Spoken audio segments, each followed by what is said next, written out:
ئەم کاتتان باش بینەرانی خۆشەویستی تەلەڤیزیۆنی کۆمەڵە بەشی دووهەم و کۆتایی هەڵسەنگاندنی هاوبەشی ڕێکخراوی کرێکارانی شۆڕژگەری ئێران ڕاهی کارگەر و حەزبی کۆمونیستی ئێرانتان پێشکەشەکەی.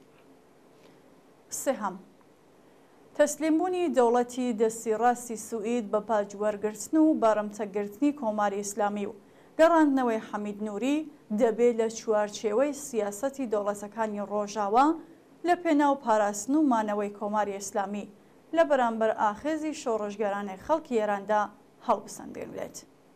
دەوڵەتی سوئید بەبێ ئاگادارکردنەوەی پەرلەمانی ئەو وڵاتە و بەبێ ڕەچاوکردنی سەربەخۆی دەسەڵاتی دادوەری لە هەوڵێکی تەواو نهێنیدا دوای کۆتایی هاتنی هەڵبژاردنەکانی پەرلەمانی ئەوروپا و لە سەروبەندی پشووی هاوینەدا پەرلەمانی سوئید بە لێخۆشبوون لە حەمید نووری ناوەبراویان لەگەڵ دوو بارەمتەدا ئاڵوگۆڕ کرد. ڕێکخراوی لێبوردنی نێودەوڵەتی لە بەیاننامەیەکدا کە ڕۆژی سێشەممە 29 جۆزەردان بڵاوی کردەوە ئازادکردنی حەمید نووری یاریدەدەری پێشووی داواکاری گشتی زیندانی گەوهرە دەشتی لە زیندانی سوئید بە ڕۆژاوێکی چاوەڕوان نەکرا وەسف کرد. لە بەیاننامەی ئەم ڕێکخراوەی مافی مرۆڤدا ئازادکردنی حەمید نووری کە لەلایەن دادگای باڵای سوئیدەوە بە تۆمەتی بەشداریکردن لە سێدارەدانی هەزاران زیندانی سیاسی لە ئێران لە ساڵی 1367دا بە زیندانی هەتا-هەتایی مەحکوم کرابوو بە لێدانی زەبرێکی قۆرس لە ڕزگاربووان و کەسوکاری قوربانیەکان لە قەڵەم دراوە.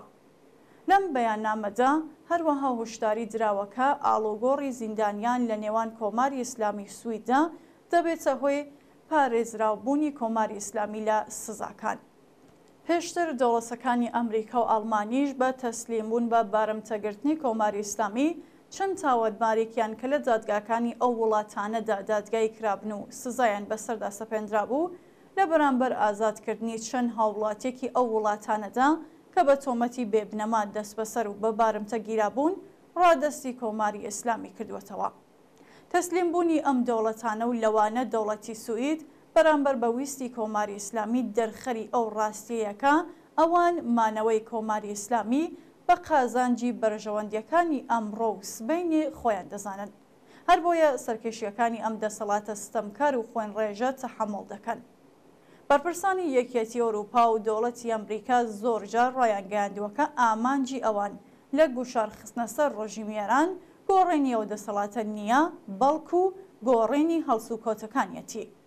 هیچ کەس دیمەنی قێزەوەنی بە کۆمەڵی ژنانی کابینەی دەوڵەتی سوئیدیان بە حجابی ئیسلامیەوە لە حوزوری بەرپرسانی کۆماری ئیسلامی لە تاران فەرامۆژ نەکردووە.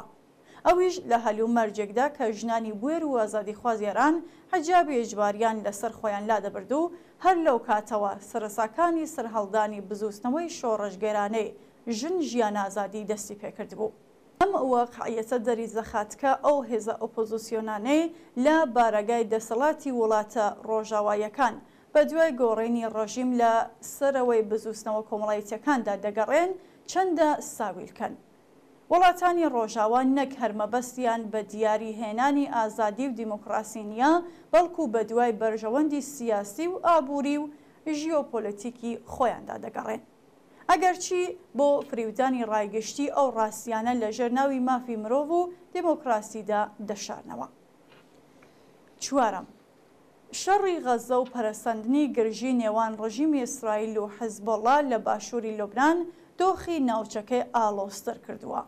هەوڵەکانی دەوڵەتی بایدن بۆ بەرەو پێشبردننی گەڵاڵەی ئاشتیەکەی لە لایەک و هەوڵەکانی ئێمانوئێل ماکرۆن بۆ دامرکاردنەوەی پڵێسەکانی شەڕ لە باشووری لوبنان لە لایەکی ترەوە ئاماژەن بۆ نیگەرانی زلهێزەکانی جیهان.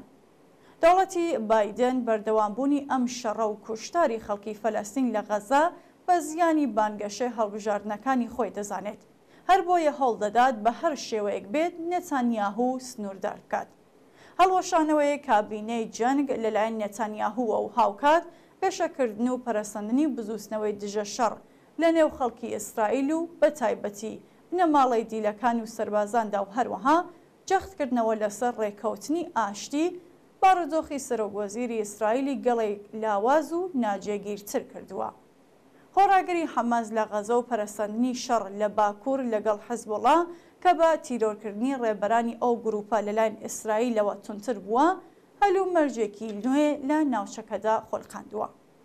پەرەسەندنی ئاسی دیفاع لە خەڵکی فەلەستین لە سەرانسەری جیهان و بە تایبەتی لە جیهانی عەرەبدا بووەتە هۆی پەراوێزکەوتنی دەوڵەتی ئیسرائیل. کۆماری ئیسلامی هەوڵ دەدات کە لەم فەزایە بە قازانجی خۆی کەڵک وەربگرێت، بەڵام پەراوێزکەوتووی دەسەڵاتی ئیسلامی لە ئێران و بەتایبەت لە بەستنی ئەو هەڵبژاردنەی ئێستادا ڕادەی کاریگەریەکانی ئەم ڕژیمەی لە چاو لایەنەکانی تر تا ئاستێکی زۆر کەم کردووەتەوە. هەر بۆیە مەسەلەی بردنەسەرەوەی ڕێژەی بەشداریکردن لەم هەڵبژاردنەدا بووەتە یەکێک لە هەوڵە سەرەکیەکانی سەرجەم بەشەکانی دەسەڵات. پێنجەم، لە چەند ڕۆژی ڕابردوودا هەزاران کرێکاری پەیمانی پیشەسازی نەوت و گاز سەر لە نوێ مانگرتنێکی بەربڵاویان دەست پێ کردووە. زیادکردنی هەڵدەستەکان و 14 ڕۆژکار و 14 ڕۆژپشوو لە زۆمرەی جاواکاریە سەرەکیەکانی کرێکارانی نەوتە. کرێکارانی پرۆژەیی پەیمانی نەوت خوازیاری نەهێشتنی پەیمانکاران و هەقدەستی یەکسان لە بەرامبەر کاری یەکساندان.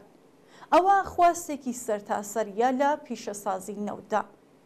گەرمای تاقەت پڕۆکێنی هاوین دەستی پێکردووە و باروزۆخی کارکردنی زۆر دژوار کردووە. لە ئەوە هەلومەرجێکدا باشترکردنی بارودۆخی کار، دۆخی ژوورەکانی خۆتن و خواردنگەکانیش بەشێکی دیکەن لە جاواکاریە گرنگەکانی کرێکاران. خولی نوێ مانگرتنەکان لە قۆناغێکدا دەستی پێکردووەکە 6 بربەژێرە دیاریکراوەکەی شۆڕای نەگەهبان کۆمەڵێک بەڵێنی بێبنەمایان داوە سەبارەت بە بەرزکردنەوەی هەڵدەستەکان. هەندێکیان لەوە ژواوەتر چوون و بەڵێنیان داوەکە پەیمانکارەکان نەهێڵن. ئەمانە ئەو پەیمانکارانن کە قەرارگای خاتەمولئەنبیا لە سەردەمی سەرۆکۆماری ئەحمەدی نژاددا هەوڵیدا هەڵیان بوەشێنێتەوە و بۆ خۆی جێگەی بگرێتەوە. بەڵام لەو کاتەدا ئەو مافیایە خاوەنی دەسەڵات و جێگە و پێگەیەکی هێندە بەهێز بووکە هەوڵەکانی کابینە پۆپۆلیستیە و دەستی ڕاستیەکەی ناوبراویان لەگەڵ شکست بەرەوڕوو کردەوە. پیشەسازی نەوت شادەماری ژیانی هەموو بەشەکانی کۆماری ئیسلامیە. مانگرتنی کرێکاران تەنیا بە ئاستەنگ دروستکردن لە بەردەم بەرهەمهێنانی ئەم زێڕەڕەشە دەتوانن شرکەتی نەوت ناچار بکەن لە بەرامبەر ویست و جاواکاریەکانیاندا بە شێوەیەکی جددی نەرمی بنوێنێ و سەرنجام تەسلیمی خواستەکانیان بێت. بەڵام زۆر گرنگە کە هەڵسوڕاوانی کرێکاری پیشەسازی نەوت بۆ گەیشتن بە ویست و جاواکاریە سنفیەکانیان لە ڕێگەی دیفاعی هەمەلایەنەتر لە ژنانی ئازادی خواز و ئازادپۆش، دادخوازان، خەباتکارانی دژ بە سزای لە سێدارەدان، ئازادی زیندانیانی سیاسی، دیفاع لە ژینگە و هیتر، خەباتی جەماوەری کرێکاران بە ئاراستەی پەیوەندیەکی قوڵتر لەگەڵ بزوستنەوەی شۆڕژگەرانەی ژینەدا بەرەو پێش ببەن و بە مەبەستی ڕووخاندنی سەرەڕۆیی ئاینی و شکڵپێدان بە دەسەڵاتداریەتی جەماوەری خۆیان ڕێگای لە یەک نزیک بوونەوەی هەرچی زیاتری نێوان چین و توێژەکانی قوڵایی کۆمەلگا خۆشتر بکەن. بڕوخێ ڕژیمی کۆماری ئیسلامی سەرکەوتوو بێ شۆڕشی کۆمەڵانی خەڵکی ئێران بەژی ئازادی، دیمۆکراسی و سۆسیالیزم. حەزبی کۆمونیستی ئێران و ڕێکخراوی کرێکارانی شۆڕژگەری ئێران ڕاهی کارگەر.